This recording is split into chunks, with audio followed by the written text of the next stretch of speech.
The fight that launched 1,000 Vegeta AMVs. It's almost hard to look at this fight without some crunchy butt rock echoing in my brain. Vegeta friend, punch him in the face, to the Prince of Saiyans. He will never lose to you, you stupid Kakarot bitch.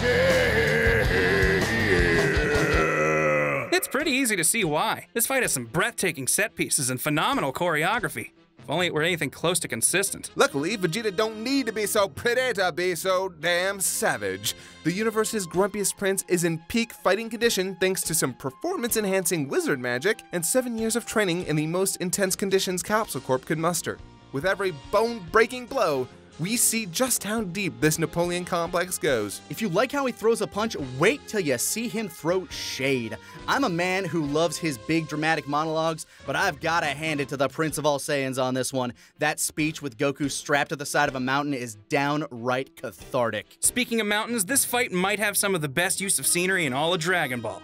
We got smashing through mountains, we got sneaking in caves, we got attempted stage fatalities, we got friggin' boulder gauntlets. There's even a bona fide beam struggle. Up to this point, we've had Vegeta threatening to one day surpass Golden Boy Goku ever since the two crossed paths. As time went on and new threats appeared in the forms of Frieza, the androids, and the encroaching Majin Buu, Vegeta's obsessive rivalry has always been present, but never more than a snide remark or cranky scowl. Things were starting to look up once Goku announced his day off from death. A martial arts tournament would make an ideal stage for these two to settle the score. And what do you know? They're scheduled to fight in the first round.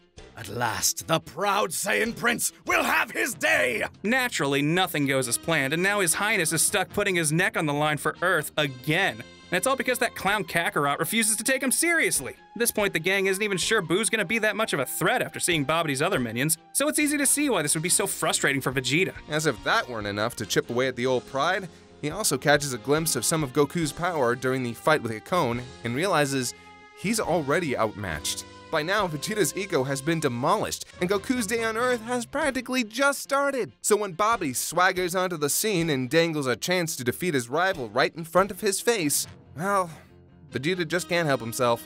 With enchanted juice pumping through his veins and some new forehead decor, Jeets embraces his midlife crisis heel turn and blows up a city block to celebrate.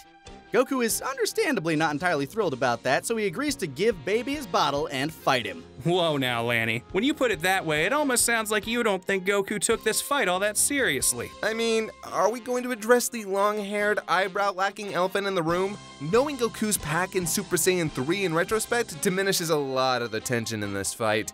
We know this isn't Goku at his full strength, and it just reinforces the fact that this rivalry still hasn't had a truly all-out round 2. You could argue that Goku assumed the transformation would eat up the rest of his time on Earth, so he avoided it, but it's still kind of an insult to Vegeta that he never found it necessary. Look, if hiding a transformation that might consume too much energy to even be worth using is a dick move, I don't even know how to classify incinerating a crowd of onlookers because you realized you like having a wife and son. Regardless, this is still an excellent fight and a fantastic example of character-driven conflict. While Vegeta loves to tell us all about how much Goku's very existence tortures him, this fight shows us what that means. It gives us a much more nuanced motivation than Dragon Ball's typical win the tournament or save the universe. This fight is personal, and that makes a huge difference, even if we later learn that Goku isn't giving it his all. And again, it can't be overstated how great some of this choreography is. The last bit of close quarters combat before Majin Buu is revived is some top-notch fisticuffs, and among the highest bars the series ever hits. What this fight may lose in stakes and a proper ending, it more than makes up for with moments like that. It's really unfortunate that Buu wakes up before this fight gets a satisfying conclusion, but since it ultimately leads to one of the most iconic moments in the character's history, I think it's fair we let it slide this time. Plus, that surprise neck chop lets Vegeta technically win this round, which means we gotta get that tiebreaker sooner or later, right? Goku's never actually beaten Vegeta one-on-one, has he? That first round was kind of a group effort. Oh man, that means this sleazy knockout is the only real conclusion to a one-on-one fight these two have ever had. Whatever you gotta tell yourself, guys. Haha! Victory for Vegeta!